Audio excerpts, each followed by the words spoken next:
네, 감사합니다. 오늘 설교 좀 한번 읽어볼까요? 시작. 괜찮아. 오늘 설교 제목은 바로 괜찮아.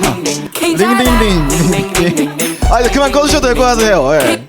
이것만 생각날 것 같습니다. 자, 우리 설교 제목은 괜찮아. 딩딩딩딩딩. 여러분 다 아시죠? 네, 요 설교 제목으로 함께 하나님의 말씀 나누도록 하겠습니다. 여러분 한 주 좀 어떻게 보내셨나요? 네. 이제 또 개학을 앞두고 있으니까 어느 때보다 또 피곤해 보입니다. 예. 또 날씨도 좀 꾸릿꾸릿한 게 또 쉽지 않은데요. 이제 또 어제 설교를 준비하면서 이 설교 제목을 정하면서 이 메시지가 좀 여러분에게 좀 필요한 게 아닐까라는 생각을 좀 하게 되었습니다. 우리가 또 지난주에는 잠깐 또 학교 기도 운동이나 학교 기도 모임에 대한 또 말씀을 들었지만 지난 우리 2월부터 한 5주 정도 예배에 대한 이야기를 좀 나누고 있습니다. 오늘은 그 마지막 한번 띄워주시죠. 예배는 브런치다 시리즈의 마지막인데요. 우리는 이렇게 5가지 6가지네요. 6가지인데 조금 압축을 해서 한 4주 정도 또 5주째 이렇게 좀 살펴보고 있는데 먼저 우리 첫 번째 오늘은 좀 총정리 같은 시간이에요. 좀 한번 복습을 한번 해보죠. 예배는 좀 여러분 어떤 시간이었습니까?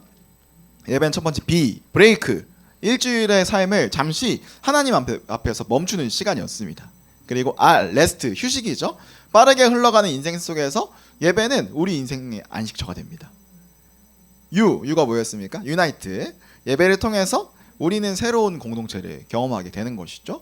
그리고 우리 2주 전에 전사님께서 N과 C를 한꺼번에 다뤄주셨는데요. 노멀라이즈, 정상화하다. 예배는 우리의 삶을 평탄화하고 올바른 방향으로 정상화하는 것이 있고요. C, 예배는 우리의 삶을 변화시킨다. 그래서 그 얘기가 있지 않았습니까? 이제 항아리를 들고 다시 나가는, 또 물동이를 버려두고 나아가는 우리 사마리아 여인의 이야기를 좀 살펴봤는데요. 오늘은 H입니다. H는 뭐냐? 호프, 예배는 소망이다라는 이야기인데요. 이게 좀 무엇일까? 우리 결론부터 한번 좀 나눠봤으면 좋겠습니다. 예배의 결론, 오늘 설교의 결론을 한번 3가지로 좀 요약을 해봤는데요. 여러분 한 목소리로 함께 읽겠습니다. 시작. 예배는 소망입니다. 왜냐하면 예배의 주인이 소망이기 때문입니다. 예배의 주인은 예수님입니다. 이 3가지를 좀 생각하면서 오늘의 말씀을 한번 들어봤으면 좋겠는데요. 이 이야기는 언제나 그렇듯이 저의 이야기는 아닙니다. 성경이 이 이야기를 하고 있는데요. 예배가 왜 소망일까? 오늘 우리가 사마리아 여인의 이야기를 다시 한번 좀 살펴보면서 예배가 왜 소망인지를 좀 살펴보는 시간을 갖도록 할게요. 먼저 예배가 소망인 이유 첫 번째 한번 다 같이 한번 읽어보도록 하겠습니다. 시작. 예배는 우리가 드리러 온 것이 아니라 그가 찾아온 것이다. 2주 전에 전사님께서 한번 좀 나눠주셨던 이야기인데요. 우리 3절에서 4절 말씀 함께 큰 목소리로 읽어보도록 하겠습니다. 시작. 유대를 떠나 다시 갈릴리로 가셨다. 그렇게 하려면 사마리아를 거쳐서 가실 수밖에 없었다. 지금 우리가 요 번역은 새 번역인데요. 제가 어른 성경으로 한번 읽어드릴게요. 한번 들어보세요. 유대를 떠나사 다시 갈릴리로 가실새 사마리아를 통과하여야 하겠는지라. 4절 말씀이 조금 달라요. 사마리아를 통과하여야 하겠는지라. 전사님이 설교 때 그 말씀을 하셨습니다. 그 당시에 유대인들이 사마리아 땅을 지나가는 것이 조금 이례적인 일이었다. 왜냐? 유대인들은요 사마리아 사람들을 경계했습니다. 또 조금 더 심하게는요 그 사람들과 만나고 접촉하는 것조차 속된 말로 부정탄다. 또 어떤 면에서는 조롱하기도 했고요. 실제로 그 당시에 이렇게 이야기했어요. 개 같다 저 사람들은. 이렇게 이야기했던 게 그 당시의 분위기였어요. 그런데 4절을 보니까 사마리아를 거쳐서 가실 수밖에 없었다. 더 정확하게는 사마리아를 통과하여야겠는지라 라고 이야기되고 있습니다. 여러분 이건요 예수님의 의지가 담긴 표현이에요. 영어에서 will이 의지죠. 근데 여기에는요 조금 더 강하게 표현이 되어 있거든요. 영어 성경 볼까요? Had to go through 사마리아. 여러분 영어 문법에 have to 동사 원형이 뭡니까? 강력한 의무와 의지가 담겨 있는 표현이거든요. 그러니까 예수님이요, 그 사마리아를요 가야만 한다, 내가 꼭 거기를 가겠다라는 의지를 이 한 구절에 담겨 있는 것이죠. 여러분, 예수님께서 그곳을 왜 가야만 했을까요? 사마리아에 살고 있는 한 여인 때문입니다. 그 여인은 우리가 본문을 통해서 지난 설교 가운데 들었죠. 사회적으로 고립된 사람이었어요. 그래서 정오에 갈 수밖에 없었던, 정오에 물을 뜨러 갈 수밖에 없었던 사람입니다. 그리고 그 사람은 또 가정이 깨어졌죠. 이혼을 5번이나 했어요. 그러니까 세상 어디에서도 소망을 발견할 수 없고 버려진 인생이 바로 사마리아 여인이었습니다. 자, 그런데 그 여인의 인생을 예수님께서 주목하시고 기꺼이 찾아가셨다. 그게 오늘 본문의 처음 이야기인데요. 여러분, 여기에 예배의 의미가 담겨 있습니다. 우리가요, 보통 예배를 생각할 때 오해하는 지점이 바로 이거예요. 우리는요, 우리의 의지로 이곳에 왔다라고 생각합니다. 그래서 어쩌면 예배에 대해서 마음이 어렵거나 좀 예배를 좀 힘들게 생각하는 지점이 바로 여긴 것 같아요. 왜냐하면 여러분, 이 가운데에 또 많은 친구들 가운데 그런 분 있죠. 부모님이 가라고 해서 온 친구들 분명히 있습니다. 그렇지 않습니까? 부모님이 가라는 얘기, 혹은 교회 가나 안 가나 이 지켜보는 눈초리가 없다면 여기 안 올 친구들 솔직하게 많습니다. 그렇지 않습니까? 혹은 어렸을 때부터 일상적으로 교회를 빠지지 않고 나왔습니다. 그러다 보니까 이 예배라는 시간이 어떤 일상의 루틴처럼, 혹은 어떤 종교적인 법칙이 돼서 이 자리에 오지 않으면 뭔가 죄 짓는 것 같은 이미지가 형성되는 경우가 많습니다. 근데 거기에 담겨 있는 우리의 마음은요, 우리가 예배를 드리러 간다, 내가 나의 의지로 예배의 자리에 간다라는 마음이 많이 담겨 있는 것이죠. 자, 그런데 오늘 말씀을 보니까 예배는요, 예수님이 우리를 먼저 찾아오신 것으로 시작이 되는 겁니다.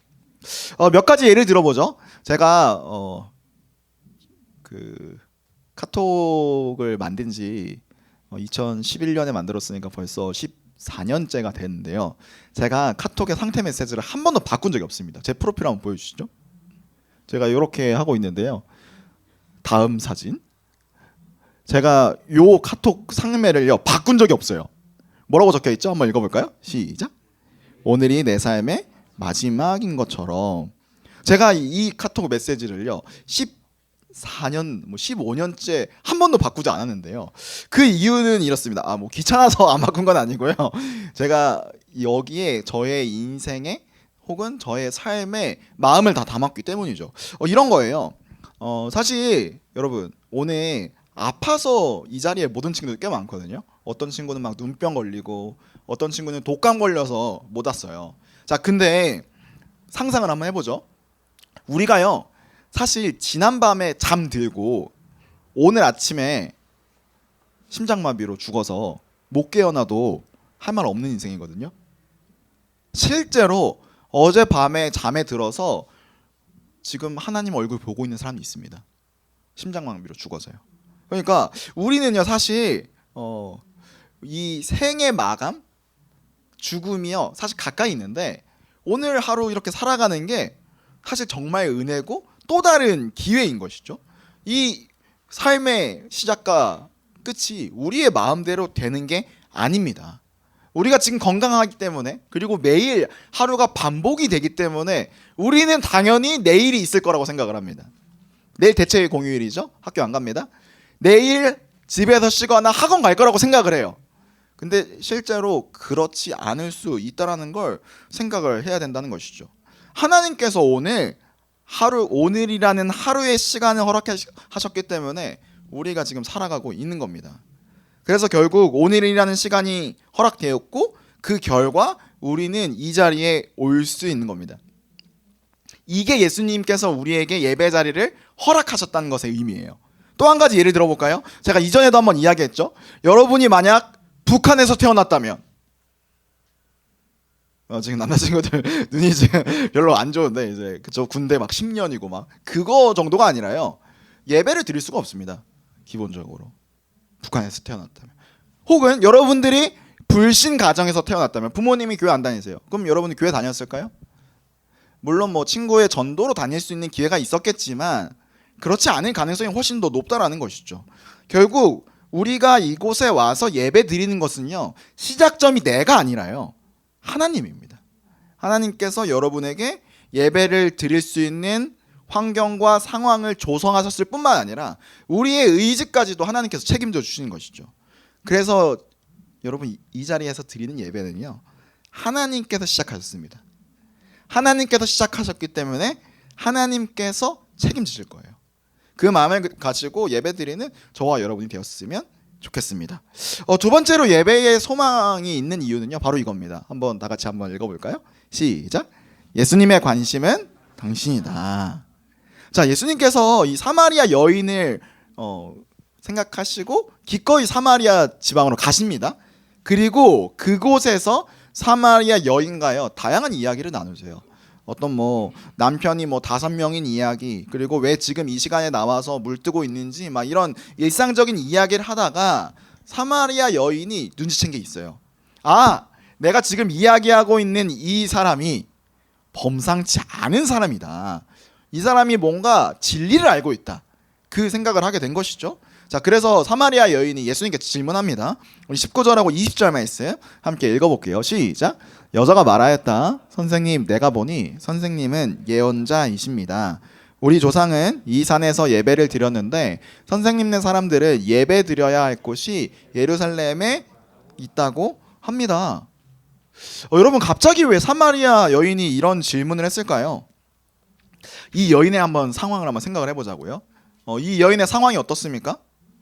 일단 기본적으로 가정은 깨어졌죠. 이혼 5번이나 했어요. 그리고 사람들에게 손가락질을 받고 있고 경제적인 궁핍함도 있습니다. 이 여인의 영혼과 내면을 살펴보면요, 이런 다양한 결핍 가운데에 좀 마음이 좀 허하기도 하고 어디에서도 평안을 누릴 수 없는 것이 이 여인의 상황이었어요. 이 여인이 의지할 게 뭐가 있었을까요? 아마도 추측하건대 이 여인이 의지할 것은 종교밖에 없었던 것 같습니다. 자, 그런데 문제가 있습니다. 이 당시에 사마리아 사람들이 하고 있는 종교 생활에 문제가 있었어요. 방금 우리가 읽었던 20절의 그 이야기처럼요, 유대교는요, 그 당시 유대교죠. 유대교는요, 예배가 예루살렘 성전에서 드리는 게 진짜 예배야 라고 이야기를 했습니다. 자, 그런데 지금 이 사람의 인종이 뭐예요? 사마리아이죠. 사마리아인들은 유대인과 접촉할 수도 없고 혐오의 대상이었습니다. 기피의 대상이었어요. 그래서 이 사람들이 예루살렘 성전에 가지 못하고 사마리아인들이 모여서 드리는 어떤 산에 어떤 신당이 있었던 상황이었던 것이죠. 자, 근데 문제는 뭐예요? 사마리아 여인은요, 예루살렘은 꿈도 못 꾸고요, 사마리아인들에게도 버려지고 손가락질 받고 있는 거죠. 그러니까 자기는 예배 드리고 싶어도 예루살렘 당연히 못 가죠. 그리고 사마리아인의 공동체의 예배도 참석하지 못하는 상황인 겁니다. 그래서 예수님께 묻는 거죠. 예수님, 예배 어디서 드리는 게 맞아요? 내가 지금 예배 드리러 가면 손가락질 받고 수모를 당할 텐데 그럼에도 불구하고 예배 드리러 가는 게 맞습니까? 묻고 있는 겁니다. 자, 그러자 예수님의 대답은 바로 이겁니다. 자, 21절 말씀 함께 읽어볼게요. 시작. 예수께서 말씀하셨다. 여자여, 내 말을 믿어라.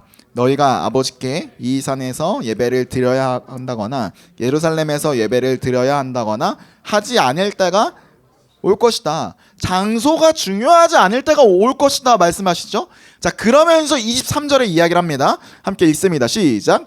참되게 예배를 드리는 사람들이 영과 진리로 아버지께 예배를 드릴 때가 온다. 지금이 바로 그때이다. 아버지께서는 이렇게 예배를 드리는 사람들을 찾으신다. 뭐라고 이야기하죠? 참되게 예배를 드릴 때가 올 것이다.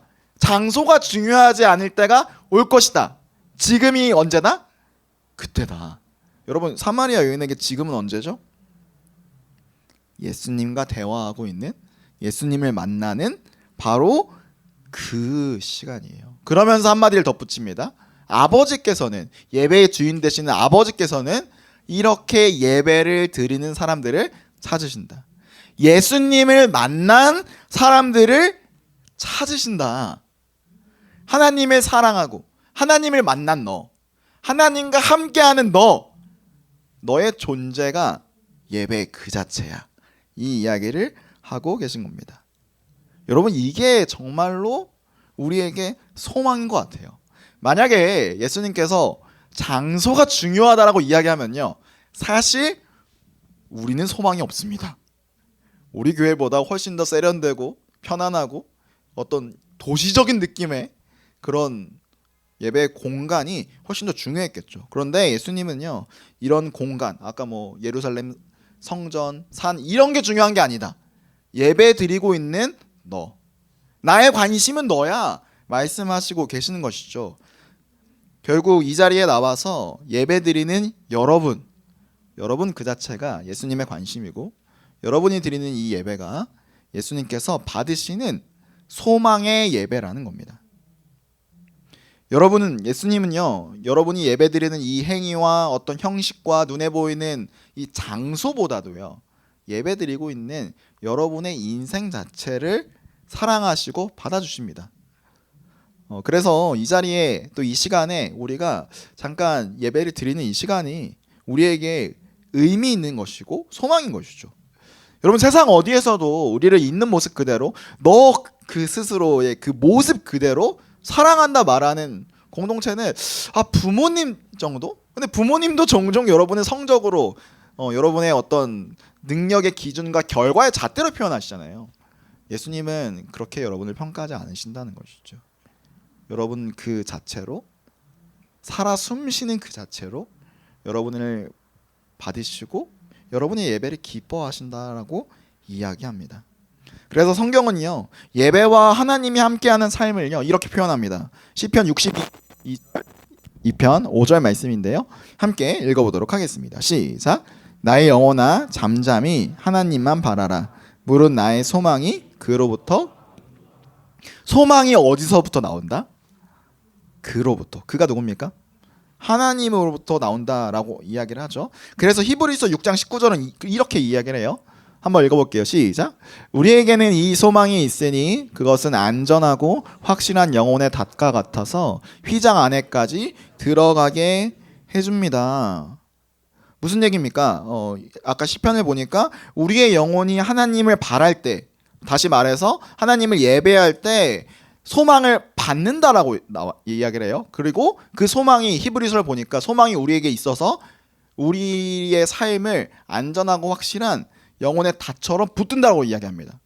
여러분들이 지금 이 영혼의 닷이라는 개념이 잘 이해가 안 되실 텐데요. 사진 한번 보여주시죠. 요게 닷입니다. 요거. 이게 뭐 앵커라고도 하죠. 이 닷이 여러분 어떤 의미일까요? 배가요, 항구에 정박을 합니다. 영화를 좀 보시면 이런 장면들이 좀 나올 텐데, 배가 항구에 정박을 할 때 그냥 정박하는 게 아니에요. 이 닻을 딱 내립니다. 그러면 이 항구다 보니까 바닷가는 바람도 많이 불고 태풍도 많이 오고 또 이런 어려움들이 있는 것이죠. 그때마다 이 닻이 지지를 해주는 겁니다. 성경은요, 분명하게 이야기해요. 하나님께 있는 소망이 우리의 영혼의 닷, 앵커다라고 이야기를 하는 것이죠. 그러니까 우리가 흔들리지 않고 살아갈 수 있는 이유는, 또 세상에서 여러 고난과 아픔과 흔들릴 만한 다양한 이유가 있지만 우리의 영혼의 닻이 되시는 하나님께 소망이 있기에 우리는 오늘도 살아갈 수 있다라고 이야기하고 있는 것이죠. 자, 이제 설교를 마무리할게요. 오늘 설교 제목이 괜찮아 링딩딩딩딩라고 하는 이유, 이것이 바로 여기에 다 있습니다. 저는 이게 제가 어제 설교 제목을 이렇게 교역자 카톡방에 공유하니까 전사님이 그 밈을 잘 모르시는데도 계속 그게 생각난다는 거예요. 저는 이번 한 주간 이게 뭐 우리에게 또 밈이지만 뭐 이렇게 계속 머릿속에 떠올랐으면 좋겠어요. 괜찮아. 이제 아마 고1들 이제 새로운 학교 가실 텐데요. 두려움이 좀 있을 겁니다. 근데 괜찮습니다. 예배하는 여러분 그 자체가 하나님께서 여러분을 지켜주시는 또 영혼의 닷대신 하나님의 소망을 품은 존재이기 때문인 것이죠. 이제 고3들, 고2들도 마찬가지예요. 또 이렇게 개학이 시작되면서 좀 많이 두려운 마음도 있고 어떻게 또 이번 1년을 살아갈지가 고민이 되실 텐데 괜찮습니다. 예배하는 여러분을 하나님께서 기억하시고 소망을 주신다 말씀하십니다. 그것을 기억하면서 또 이 공동체에서 함께 예배드리는 저와 여러분이 되었으면 좋겠네요. 우리 이 시간 함께 또 찬양할 때 정말 간단하지만 이 직설적인 이 가사, 나는 하나님을 예배하는 예배자입니다. 내가 서 있는 곳 어디서나 하나님을 예배합니다. 이 가사가 어떤 의미라고 좀 느껴지시나요? 아까 그 예수님의 이야기가 그거예요. 어떤 장소나 형식이 중요한 게 아니라 나를 만나는 네가 서 있는 그곳, 지금이 바로 그때야. 예배의 의미가 여기에 담겨 있는 것이죠.